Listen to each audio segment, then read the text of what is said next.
Hello friends, let's discuss current affairs. Today's first questions about IPOs, initial public offerings. When a company comes out with its first public issue of shares, it's called initial public offering. Now it could be a new company or an existing company that's a private company that's going public. Now, about 268 companies came out with their IPOs. The total of course, they raised how much money? They raised about 1.67 lakh crore rupees. This is all these listings happened at the National Stock Exchange. Now, if you wonder as to 1.67 lakh crore rupees, where is it all going? Ladies and gentlemen, this is not going into banks. It's going into the bank accounts of it's not going into the banks as deposits, but it's going into the bank accounts of all these companies because people have purchased shares of these companies, 268 companies, which effectively means that they are part owners. When you contribute to the capital of a company, you become a part owner of the company. Now, the National Stock Exchange, my friends, is India's largest stock exchange by turnover. And it is in 1993 it was started, and it's in Mumbai. It's in Mumbai, the financial capital of this country. What is the largest, which is the oldest stock exchange in India? The oldest stock exchange in India as well as Asia would be the Bombay Stock Exchange. It was started in the 1875. So 1875, 9th July 1875 is when the Bombay Stock Exchange was started, and it was in those days started as the Native Stock and Share Brokers Association. To repeat, the Native Stock and Share Brokers Association. Ladies and gentlemen, the use of the word native simply meant it was meant only for Indians. So, because back in those days we were under the British occupation. So, the main index here is called Sensex.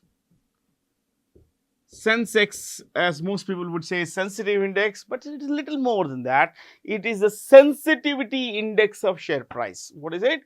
Sensitivity index of share price. And the main stock exchange index here at NSE is Nifty. Nifty is NSE plus 50. NSE plus 50. This is the weighted averages of the market capitalization of 50 companies is taken. So you have Nifty, okay, which is NSE plus 50. What about the choices here? Just before that, National Stock Exchange CEO is Ashish Kumar Chauhan. Ashish Kumar Chauhan. Shanghai Stock Exchange is the largest stock exchange in China. It's also one of the world's 3 largest stock exchanges by market capitalization. Market capitalization, as you would know, is, okay, let me put it here. Market capitalization is number of issued shares. Number of issued shares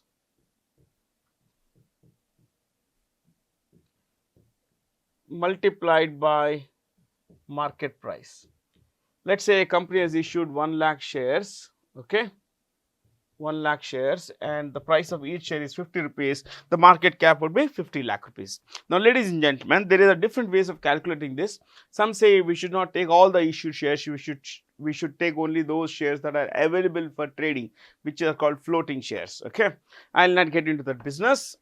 Basic understanding of market cap is number of issued shares multiplied by market price, you get, the market cap.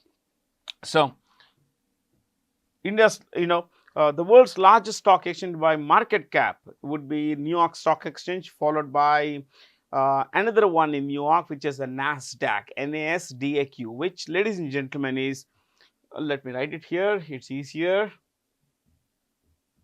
NASDAQ is National Association of Securities Dealers. To repeat, National Association of Securities Dealers.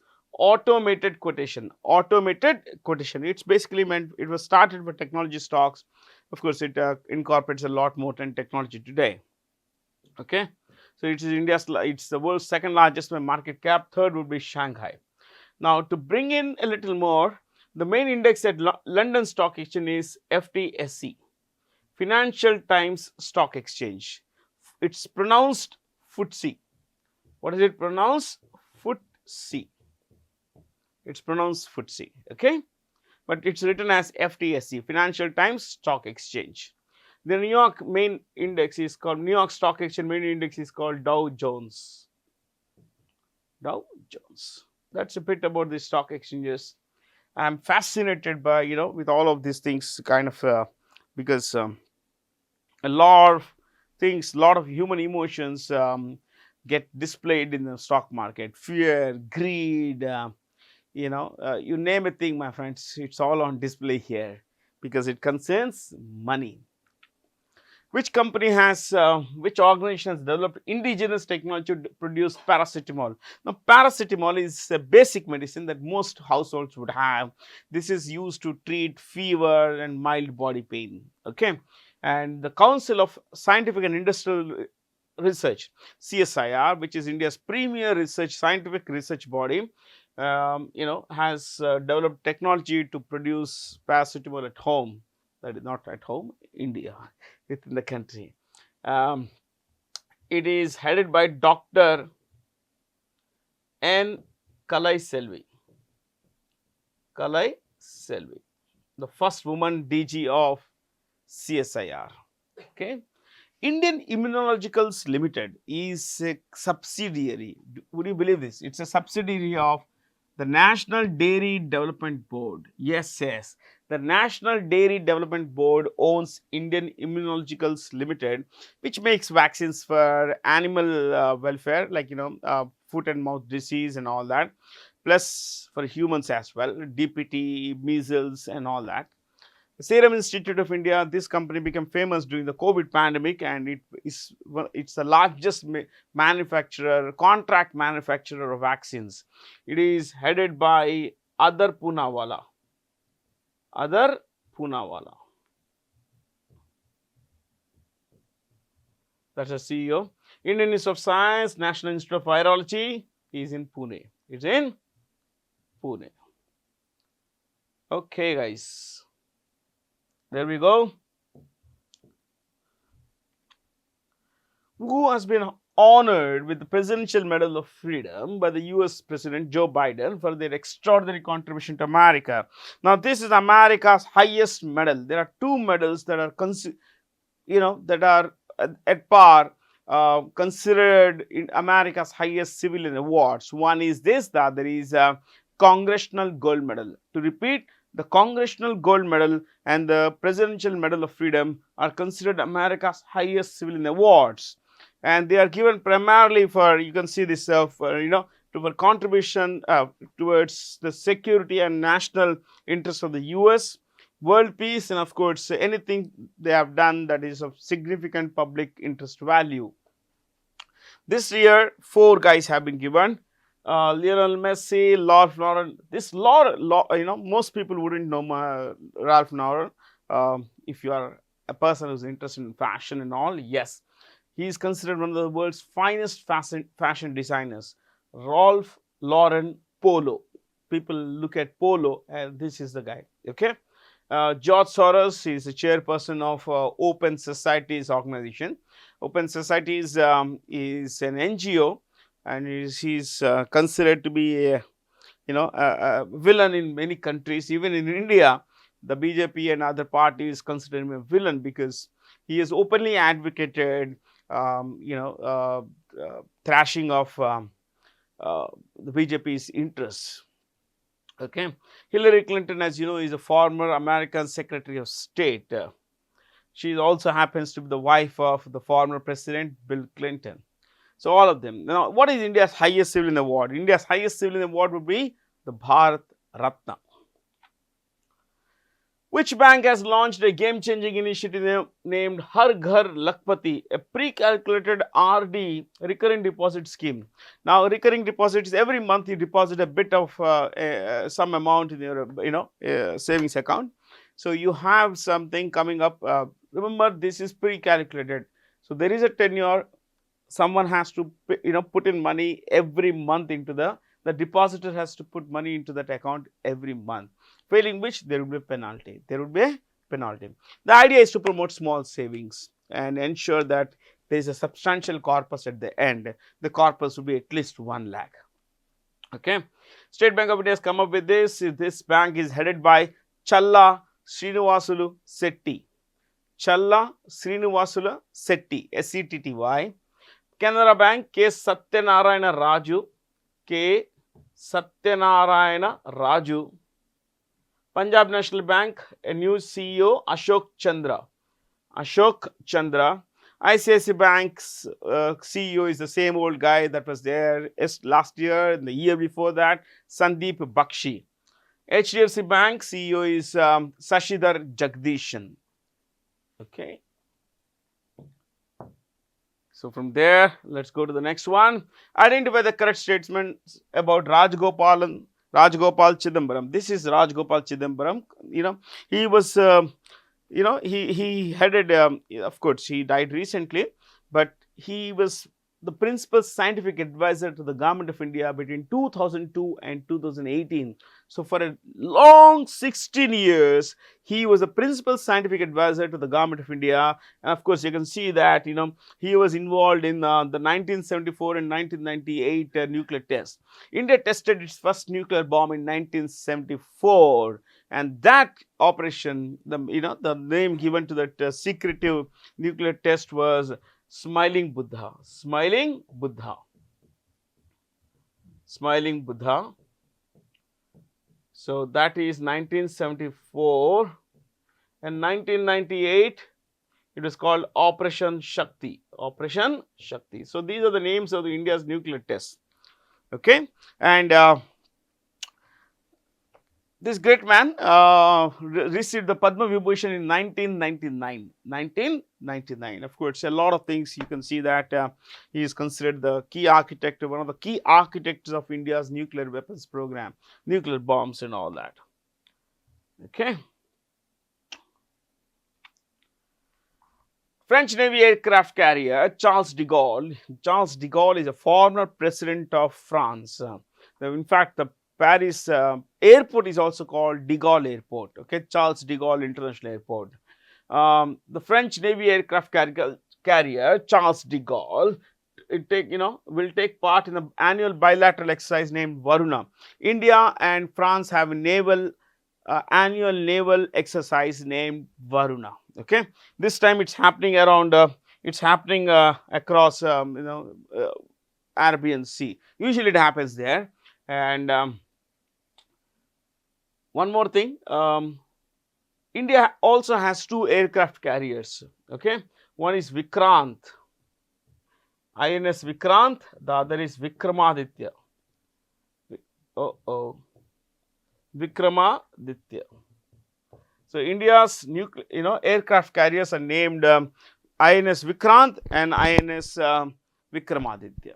Okay, so from there, let's get on with the business. And who is the Chief of Indian Navy? Admiral Dinesh Tripathi. Dinesh Tripathi. Dash has secured the top spot in West Asia in the Global Power City Index 2024. Overall 8th rank, but in West Asia #1 rank. And on what basis were these 40 cities ranked? These were ranked primarily on their ability to attract creative individuals and businesses. That is where economy progresses. And of course, overall 6 categories were there: economy, research and development, cultural interaction, livability, environment and accessibility. No wonder none of our cities was there in the top 10. Not a single Indian city was in the top 48. Forget about top 10. Okay, so this was ranked number 8 in the world, but in West Asia, number 1. So which was the best city in the world? Yeah, the best city in the world was London. World number 1, London. Number 2, New York City. Number 3, Tokyo. So 3 cities. Okay, London, world number 1, best city that attracts creative individuals and businesses and everything else, that it's good for livability. It scores very high on livability and all that. London, New York City and Tokyo. The highest ranked Asian city, not just West Asia, highest ranked Asian city was Singapore. Okay, Singapore number 5. Overall rank number 5. So there we go, guys. Now I put this ranking, most of these questions, across most of these questions you will find these kinds of boxes with certain explanations and all that. So these are meant for you, so that you get a little more out of the question. That's what I am here for, to help you get more out of the questions. Jeddah, Riyadh are both in Saudi Arabia. Riyadh is the capital of Saudi Arabia. Tel Aviv is the largest city in Israel. Sharjah, Dubai are in the United Arab Emirates. Whom of the following has announced his resignation as the Prime Minister of Canada? As many people would say, good riddance. As Indians would say, good riddance. Justin Trudeau has resigned from the Prime Ministership of Canada. Under his watch, Canadian economy has plummeted, drastically. I study economies, global economies, major economies, and Justin Trudeau's country, Canada, is going down the barrel, my friends. It's actually doing pretty badly. What about the choices here? Keir Starmer, British Prime Minister, so UK Prime Minister. Anthony Albanese, Australian Prime Minister.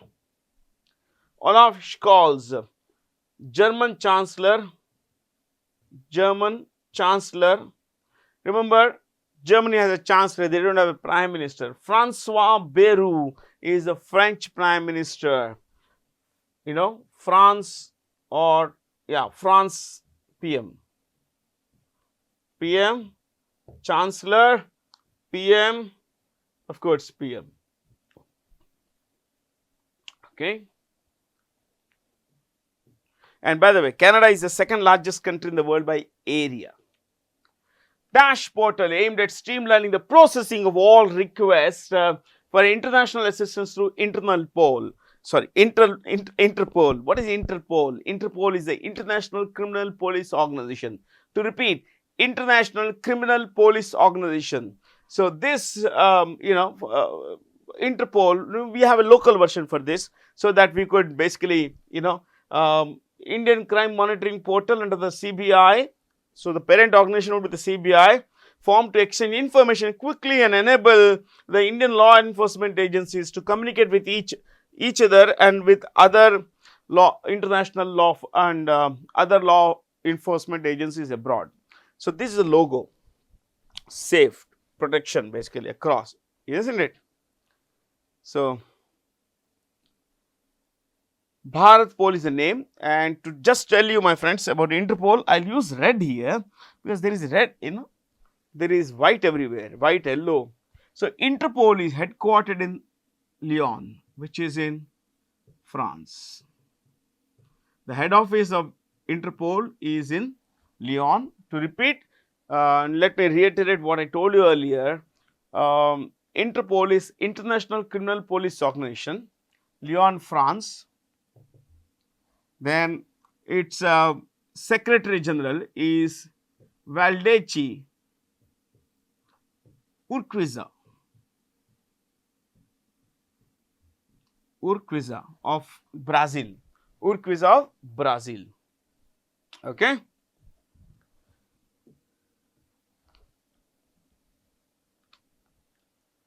PLI Scheme 1, Production Linked Incentive Scheme 1.1, which was launched recently, is associated with the steel industry. So the idea is, it has been extended to 5 new categories of steel, and incentivization is basically for the steel industries, because we import a lot of steel. India is the second largest producer of steel in the world. Okay, the top 3 producers of steel. See, global steel production is about 1800 metric million tons. But remember, 53% of this comes from China.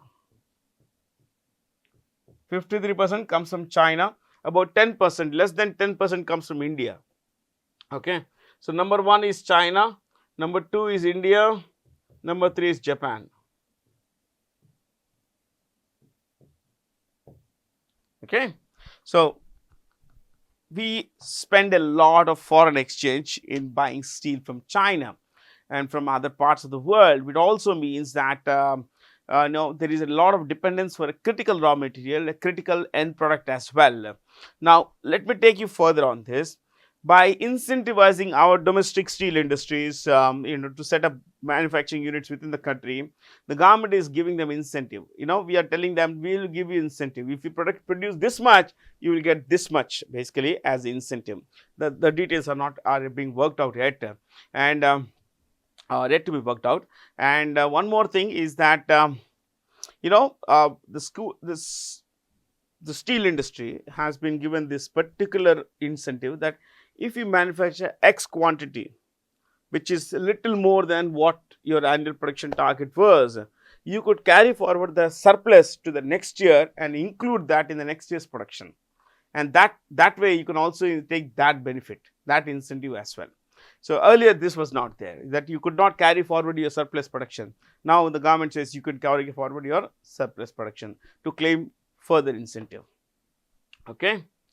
So steel, the world's #1 producer is China, #2 is India, #3 is Japan. Dash has forayed into the rehydration segment by launching Raskik Gluco Energy. Reliance consumers, Reliance consumer into a lot of businesses. It's a part of Reliance Retail, and they own this, Campa Cola, Campa is one, is another beverage they own. Okay, they own a lot of beverages. What about Parley Agro? This company that makes fruity.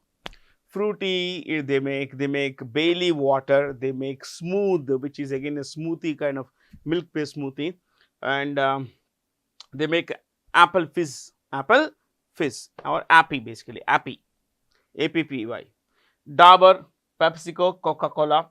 Dabur, of course, the name, product wise, let's keep that out. Dabur, the name comes from Dr. Burman. Doctor, like in Hindi they said, not doctor, Dr. Saab. So Dr. S. Burman started this company. So Dr. Burman gave his name to Dabur. That's how it is. Okay. So Da is a Hindi Da for doctor. Okay. The worldwide CEOs of this company, just to tell you a little more, Dabur's CEO is a guy called Mohit Malhotra. PepsiCo, I'm not talking of India, PepsiCo worldwide CEO is Ramon Laguarta.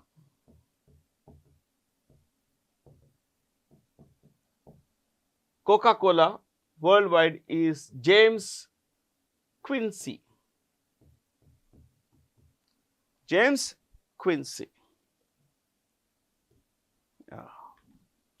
Semiconductor giant NVIDIA CEO Jensen Huang. Jensen Huang is the CEO, is the most sought after CEO these days, because NVIDIA has a near monopoly in artificial intelligence based chips. So it's this company has come up with a new graphics card. It's mentioned here. Now this NVIDIA was started by 3 guys. 1, 2, 3. I deliberately put when the questions come to me, I can change the choices. So I put the names here, okay, so that you could get more of it. 1, current CEO, co-founder. Where? Lisa Su, you must have heard of Lisa Su. If you've not, she is the CEO of Advanced Micro Devices. Advanced Micro Devices is one of the world's largest semiconductor, that is chip makers. Okay, she is also Time Magazine CEO of the Year. Jong Hee Ha is the CEO of Samsung Electronics.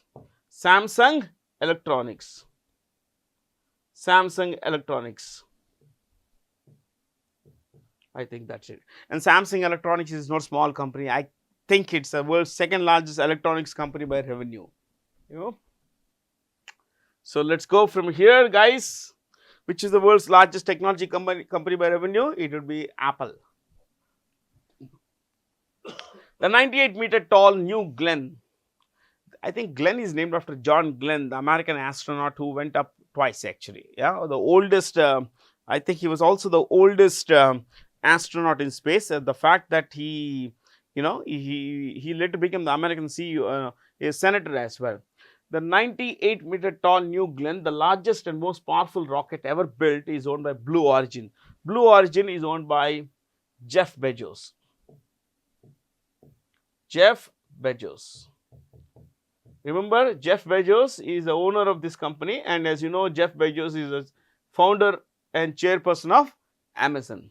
Virgin Atlantic, Richard Branson. Richard Branson is the founder CEO, founder chairperson. SpaceX, X stands for exploration, owned by the founder CEO is Elon Musk. NASA is National Aeronautics and Space Administration, okay, the American Space Agency. ESA is European Space Agency. In which country is Mount Ibu, a volcano, a volcano that erupted recently located? This is where Mount Ibu is. Let me use red here. This is where you would find Mount Ibu, okay. This, ladies and gentlemen, is Indonesia. Right? Now, I chose this particular map for one major reason. You see this, here highlighted. This is called the Ring of Fire. The Ring of Fire. The Ring of Fire is a 40,000 kilometer long, area and about 500 kilometer wide. 500 kilometer wide. So lengthwise 40,000 kilometers. Width-wise 500 kilometers. This is where majority of the world's most active volcanoes could be found. Nearly, estimates vary, but nearly 800 to 900 volcanoes could be found here in this region. Some of the world's most active volcanoes could be found here. Yeah, and you can see that this particular thing, Mount Ibu, Japan, all this entire thing is, is in the most volatile seismic region on the planet. Okay. It is, see, there was this Krakatoa eruption in sometime in the 1860s, I think, 1870s or something, second half of the, last century, 19th century. When this erupted, the eruption could be heard as far as London. That's what they say. I don't know how true it is, because how would you have known that it was this particular eruption there? Yeah. In any case, so when it erupted, the amount of ash it spewed, it blackened this entire region for a long time, and which also led to major problems, environmental consequences. Ash would fall from the sky, and that rendered the soil infertile. For in some parts it rendered it made it more fertile. Water bodies went bad because it could not be used. They could not be used for consumption and all. So, see, this is Tonga. One of the choices there, Tonga here. Okay, this Tonga Trench here, there was this volcano that erupted recently. Last year it erupted. I think 1.5 years back it erupted. And one of the islands on which it was based, the volcanic island small, okay, this entire, the top collapsed and it went down. So the island became, the total area, let's say was 1 kilometer, it became, 0.25 kilometer, area. So the top of the volcano called the caldera and all, it collapsed. So I think I'll just clear this. From there to the next one. The center has appointed Dash as the new chairperson of ISRO, Indian Space Research Organization, and the secretary of the Department of Space. And who is this? This is Dr. V. Narayanan. Dr. V. Narayanan. He succeeds Dr. Sridhara Somanath. Okay. See, all these are former chairpersons of ISRO. ISRO, as you know, was started in 1969. 1969, it's headquartered in Bangalore or Bengaluru, fair? And it was started on the 15th of August 1969. 15th of August 1969. The government of India has chosen Jan Bhagidari se Jan Kalyan, means through public welfare, or other scheme, public good through public welfare through public participation, as the central theme for the Government of India calendar. Now, this is the thing that I found in one website. The Government of India calendar highlights the government's, not just the dates and everything, it highlights the government's flagship programs, initiatives and achievements, serving as an inspirational reminder of the collective progress India has made. It also acknowledges the traditional knowledge system as a mantra of transformative governance driving the nation's progress. So, it's just not a calendar, it's a lot more than a calendar, So, you can see here, choices include Republic Day 26 January, World Hindi Day, I think it's on 10th January, Pravasi Bharati Divas 9th January. This is the reason, 9th January 1915 is when Mahatma Gandhi came back to India from South Africa. 9th January 1915 is when Mahatma Gandhi came back to India from South Africa, and this is why it's seen as a sort of homecoming for the Indian diaspora, Indians around the world. National Youth Day is the birthday of Swami Vivekananda. The birthday of Swami Vivekananda is celebrated as National Youth Day, ladies and gentlemen, 12th January. 12th January 1863, Swamiji was born. Okay. So, his birthday is seen as celebrated as National Youth Day.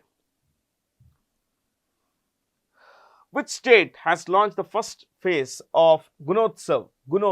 Okay. 2025 to evaluate the performance of 14 lakh students across 16,000 schools in about 11 districts in the state. This is Assam. The answer is Assam. Assam's been doing this since 2017. Only we're talking of this year's edition. Okay. Since 2017, Assam government has been carrying out Gunotsav, where they go to schools, carry out surveys, they look at improvement of the quality of school education, which includes not just infrastructure, not just teacher-student enrollment ratio, but also the fact that learning outcomes matter. How much is a child learning matters a lot, my friends. So, improvement of quality of school education plus learning, which includes learning outcomes as well as scholastic activities like reading, writing, community participation, and basic infrastructure like toilets, libraries, class boards, classroom boards, benches, chairs, and all that stuff. Okay. The Assamese Chief Minister is a guy called Himanta Biswa Sharma.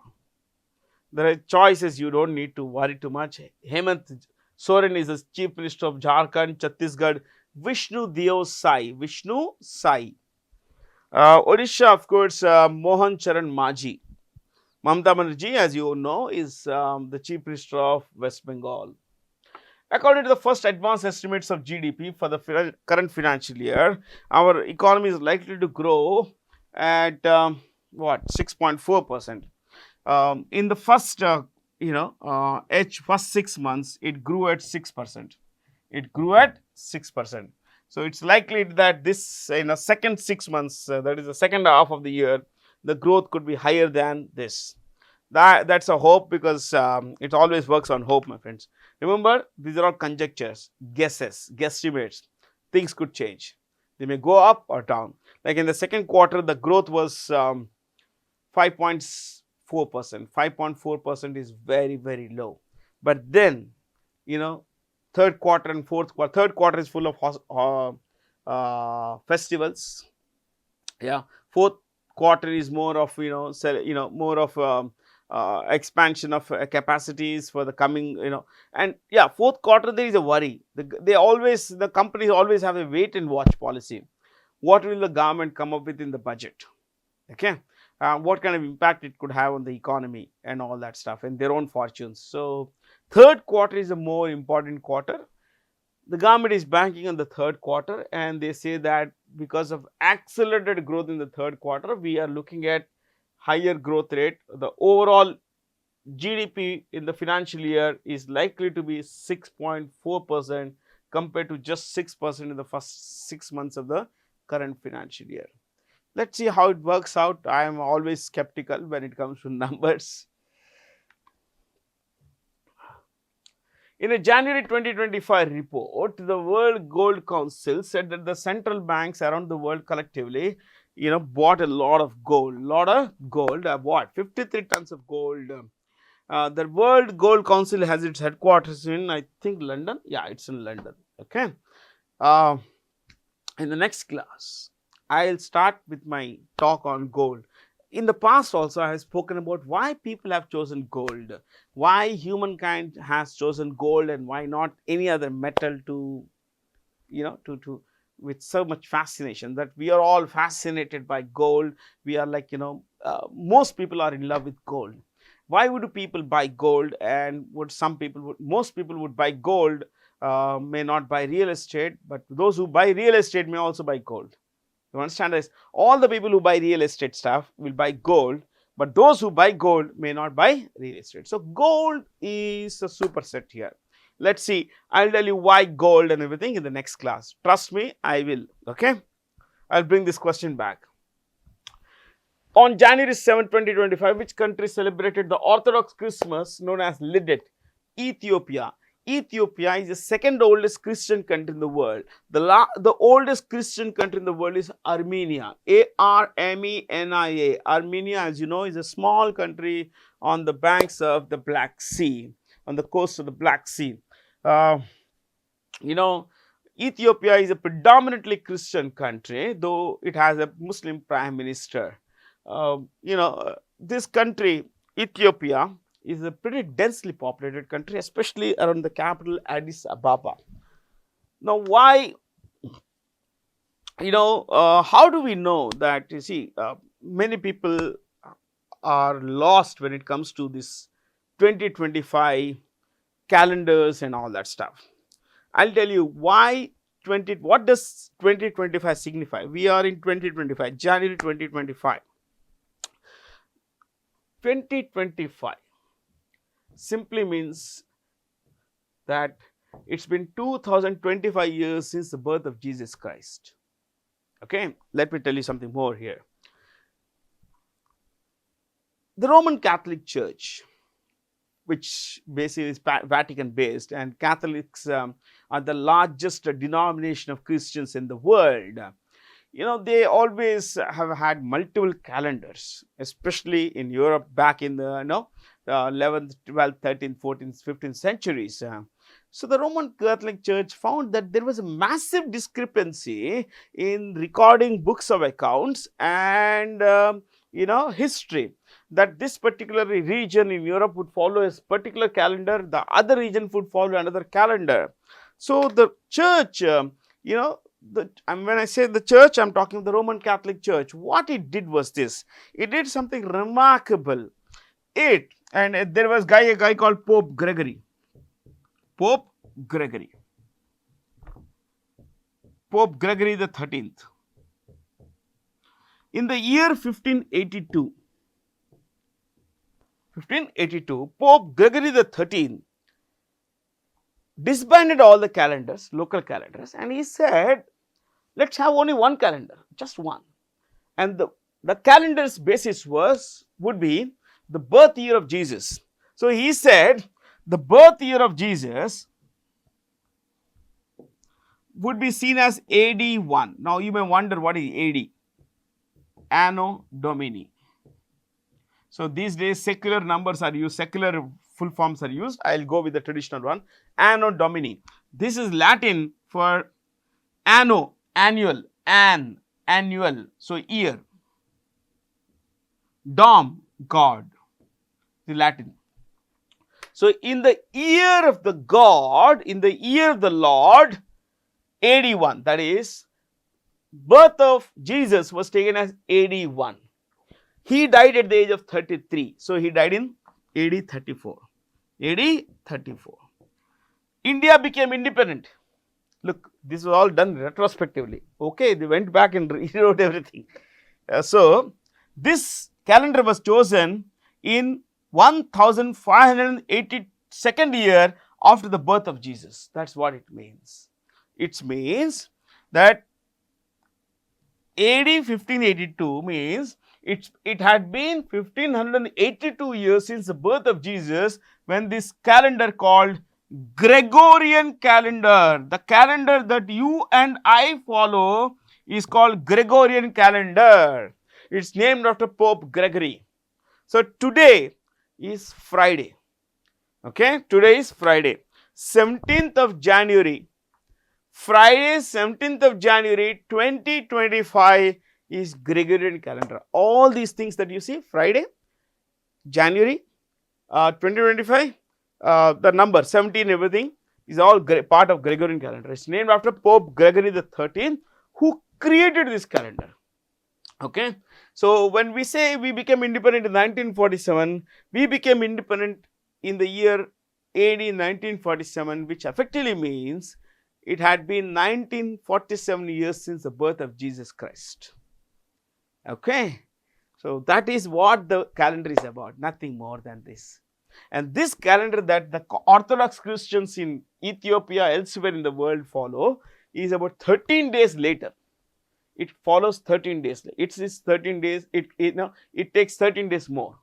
So 7th January, you calculate basically, I think about 13 or 12 days. Yeah, that's how it is. Nothing more than this, my friends. It's easy. Okay, maybe in the next class I'll tell you about the Indian calendar. John Dramani Mahama has been sworn in as the president of Ghana. This is Ghana.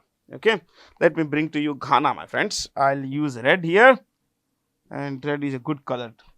Okay, this is Ghana. It's a tiny country. It's world famous for its cocoa. Its capital is Accra.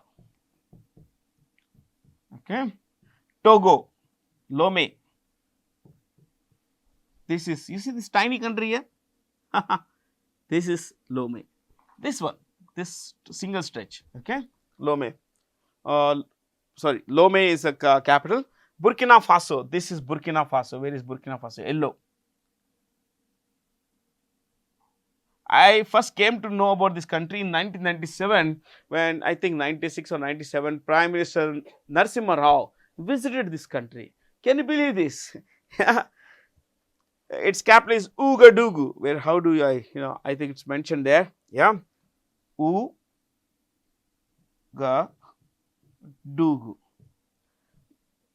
There will be O-U-A. Yes, there is an A here. I missed the A. I remembered it, but I think missed it. Okay, Sierra Leone. This is Sierra Leone, tiny country. The capital is Freetown. Freetown, isn't it? Yes, it is Freetown. Sierra mountain, lion,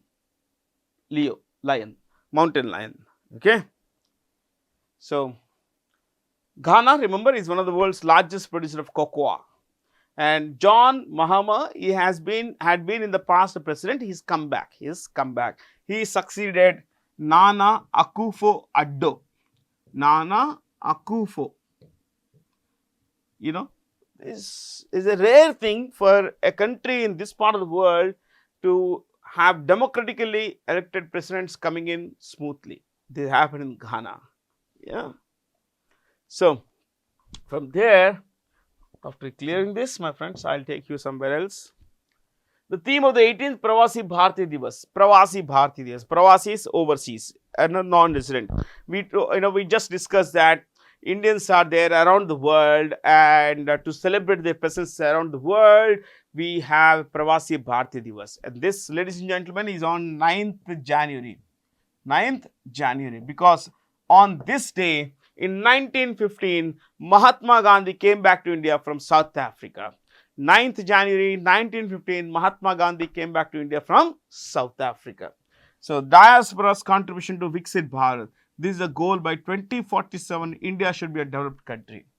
So, we seek their cooperation as well, their contribution in our journey towards becoming a developed country. And the venue, of course, Bhubaneswar, Odisha. Which American city has declared a state of emergency as wildlife inflicted major damage? Los Angeles, the second largest city in America by population. Los Angeles is in the west coast of the United States. Okay.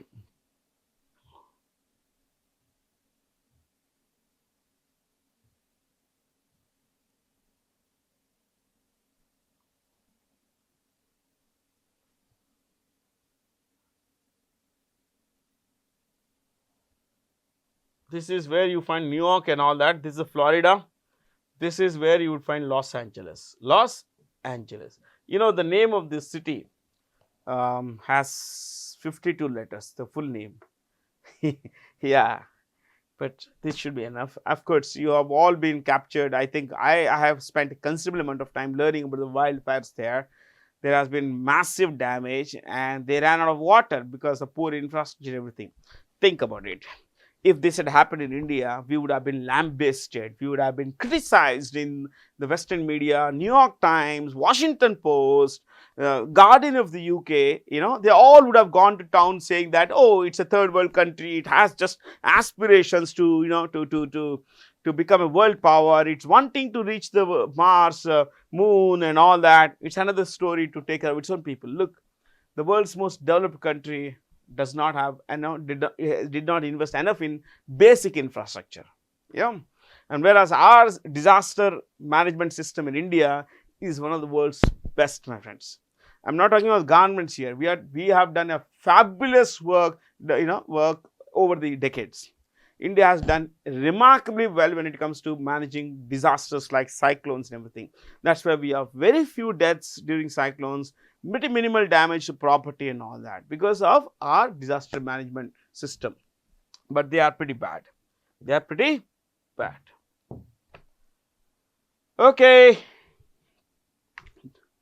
Oh, thank you from me, Bharat C. Jain. Have a lot of fun. Thank you for being here. Next week, I'll start my discussion with gold. Do tune in. Thank you so much for being here. Thank you.